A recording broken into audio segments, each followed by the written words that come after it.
Hello दोस्तों, आप सभी का बहुत बहुत स्वागत है अभी के इस वीडियो में हम लोग बात कर रहे हैं नियोजित शिक्षकों की और साथ ही साथ नियोजित शिक्षकों को मिल रहे लगातार धमकी की।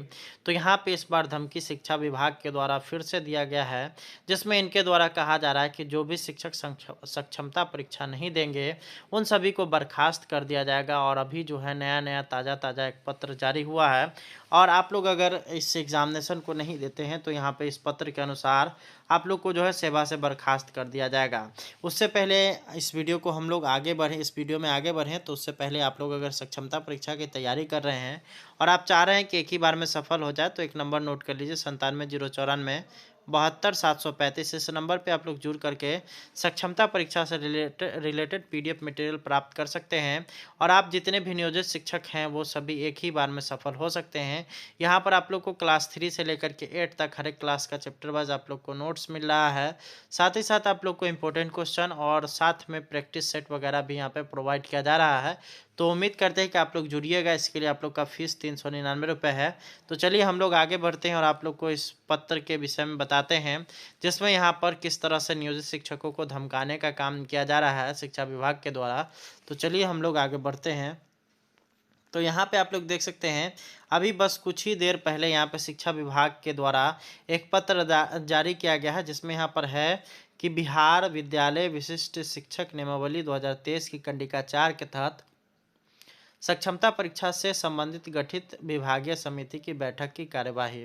तो यहाँ पे देख लीजिए श्री के पाठक, जो कि अपर मुख्य सचिव शिक्षा विभाग बिहार पटना है, वो इस समिति के अध्यक्ष हैं। इसके बाद श्री आनंद किशोर, जो कि अध्यक्ष बिहार विद्यालय परीक्षा समिति हैं, वो जो है यहाँ पे सदस्य हैं। उसके बाद श्री सज्जन आर, जो कि निदेशक हैं राज्य शिक्षा शोध एवं प्रशिक्षण परिषद यानी कि SCRT पटना के। श्री कन्हैया प्रसाद श्रीवास्तव, जो कि निदेशक प्राथमिक शिक्षा है। और उसके बाद जो है श्री कन्हैया प्रसाद श्रीवास्तव, जो कि निदेशक माध्यमिक शिक्षा भी है। तो इनके द्वारा यहाँ पर देख सकते हैं कि विभागीय अधिसूचना संख्या 307 दिनांक 1/2/2024 के आलोक में आज दिनांक 3/2/2024 को बिहार विद्यालय विशिष्ट शिक्षक नियमावली 2023 के नियम 4 के तहत स्थानीय निकाय शिक्षक जो सक्षमता परीक्षा में शामिल नहीं होंगे अथवा तीसरे प्रयास या अवसर में भी परीक्षा उत्तीर्ण होने में विफल होंगे पर विचार करने हेतु गठित विभागीय समिति की बैठक हुई। स्थानीय निकाय शिक्षकों की सक्षमता परीक्षा आयोजित करने हेतु बिहार विद्यालय परीक्षा समिति पटना को जिम्मेवारी सौंपी गई है। उक्त के परिप्रेक्ष्य में पहली सक्षमता परीक्षा दिनांक 26/2/2024 से आयोजित करने का निर्णय बिहार विद्यालय परीक्षा समिति द्वारा लिया गया है। उल्लेखनीय है कि बिहार विद्यालय विशिष्ट शिक्षक नियमावली 2023 की कंडिका 4 में यह प्रावधान किया गया है कि वैसे स्थानीय निकाय शिक्षक जो कि सक्षमता परीक्षा में शामिल नहीं होंगे अथवा तीसरे प्रयास या अवसर में भी सक्षमता परीक्षा उत्तीर्ण होने में विफल रहेंगे पर निर्णय लेने हेतु विभाग की समिति सरकार को आवश्यक अनुशंसा करेगी। पहला यहाँ पे अगला जो चीज़ है वो है यहाँ पर कि इस क्रम में समिति ने महसूस किया कि प्रत्येक शिक्षक को 3 प्रयास या अवसर देने हेतु बिहार विद्यालय परीक्षा समिति को 4 चरणों में परीक्षा लेनी पड़ सकती है, क्योंकि कुछ स्थानीय निकाय शिक्षक किसी व्यक्तिगत कारण से कोई अटेम्प्ट में भाग नहीं ले सकते हैं, जैसे बीमारी, दुर्घटना इत्यादि। अतः सर्वसम्मति से निर्णय लिया गया है कि 26 फरवरी 2024 को पहला प्रयास या अवसर लेने लेने के बाद एवं उसका परिणाम घोषित करने के बाद 3 चरणों में लगातार और परीक्षाएं बिहार विद्यालय परीक्षा समिति द्वारा ली जाएंगी। चारों चरण अति शीघ्र समाप्त कर लिए जाएंगे। ऐसे शिक्षक इन चारों चरण में होने वाली परीक्षाओं में से 3 चरणों की परीक्षा में नहीं बैठते हैं अथवा 3 से कम चरणों में बैठते हैं अथवा 3 चरणों की परीक्षा में बैठने के बाद उत्तीर्ण नहीं होते हैं, तो उन सभी स्थानीय निकाय शिक्षकों की सेवा समाप्त कर दी जाएगी। उपरोक्त अनुशंसा पर सरकार का निर्णय भी प्राप्त किया जाना उचित प्रतीत होता है। अंत में धन्यवाद। बैठक कन्हैया प्रसाद श्रीवास्तव उसके बाद सज्जन आर है, उसके बाद आनंद किशोर है और के पाठक है। तो यहाँ पे इन सभी का यहाँ पे हस्ताक्षर हो चुका है।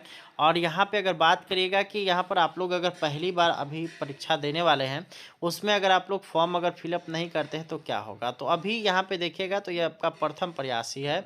तो यहाँ पर आप लोग के लिए अगर देखिएगा तो प्रथम प्रयास ही है, तो आप लोग को 3 प्रयास कम से कम दिया जाएगा। यानी कि आप लोग जो है ये जो 4 चरण होने वाला है, अगर इसमें अगर आप लोग एग्जामिनेशन नहीं देना चाह रहे हैं तो आप नहीं दे सकते हैं। बाकी के अन्य 3 चरणों में जो है आप एग्जामिनेशन दे सकते हैं, या फिर जो है आप अगर अभी नहीं देना चाह रहे हैं, अगले बार एग्जामिनेशन दे करके आप निकाल सकते हैं एग्जामिनेशन को।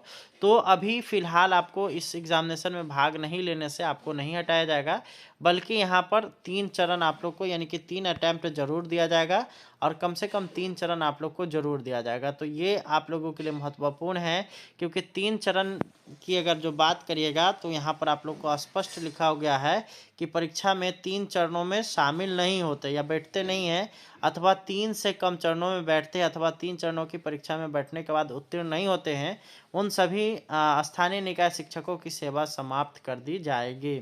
यहाँ पर आप लोग देख सकते हैं, यानी कि सेवा समाप्त कर दी जाएगी, यहाँ पर आ गया है।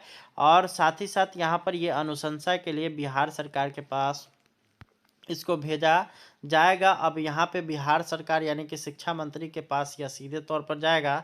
शिक्षा मंत्री इस पर क्या निर्णय लेते हैं वो यहाँ पे देखने योग्य बातें होंगी। वहीं अगर बात करिएगा शिक्षा मंत्री की, तो अभी वर्तमान समय में बिहार के जो शिक्षा मंत्री हैं वो विजय कुमार चौधरी को यहाँ पे मनोनीत किया गया है। आने वाले समय में वो शपथ लेंगे और बिहार के नए शिक्षा मंत्री बनेंगे, और उनके द्वारा अब जो है इसके ऊपर क्या निर्णय लिया जाता है वो आने वाला समय बताएगा। अगर यहाँ पे वर्तमान समय में देखिएगा तो शिक्षकों के लिए यहाँ पर बिहार सरकार में सब कुछ अच्छा नहीं रहा है, क्योंकि यहाँ पर जिस तरह से बिहार की अगर बात करिएगा तो बिहार में जिस तरह से शिक्षकों को एक तरह से प्रताड़ित किया जा रहा है, या फिर एक तरह से यहाँ पर नियोजित शिक्षकों की मैं खास करके बात कर रहा हूँ, तो उनको जिस तरह से नीचा दिखाने का प्रयास किया जा रहा है वो यहाँ पर कुछ छुपा हुआ चीज़ नहीं है। इससे सारे जो जितने भी नियोजित शिक्षक हैं वो इससे यहाँ पर उनको वो अवगत ही है, वो इन सब चीज़ों से अवगत है, और उन सभी को ये सारी चीज़ें पता है। तो अब आने वाले समय में सारा कुछ आप लोग को पता चलेगा। और वैसे अगर बात करिएगा तो यहाँ पर आप लोग अगर इस चरण में अगर आप लोग एग्ज़ामिनेशन नहीं देते हैं, तो फिर जो है आप लोग का अगर बात करिएगा तो आप लोग को अभी इसी चरण में आप लोग को नहीं हटाया जाएगा, बल्कि आपको कम से कम 3 मौके ज़रूर दिए जाएंगे। तो 4 चरण में एग्ज़ामिनेशन होना है, 4 चरण में से किसी 3 चरण में आपको जो है भाग लेकर के एग्ज़ामिनेशन पास कर लेना है, तभी जाकर के आपका जॉब बचा हुआ रहेगा। तो उम्मीद करते हैं कि आपको वीडियो पसंद आया होगा। इस वीडियो को ज़्यादा से ज़्यादा शेयर करिए ताकि अन्य लोगों को इसके विषय में जानकारी मिले। आप लोग से मिलते हैं नेक्स्ट वीडियो में। धन्यवाद। और साथ ही साथ सक्षमता परीक्षा की तैयारी के लिए आप लोग जो है इस नंबर पर संपर्क कर सकते हैं, 97 094 72 735। इस नंबर पे आप लोग जुड़ करके सक्षमता परीक्षा की तैयारी कर सकते हैं। धन्यवाद। Thanks for watching. मिलते हैं नेक्स्ट वीडियो में।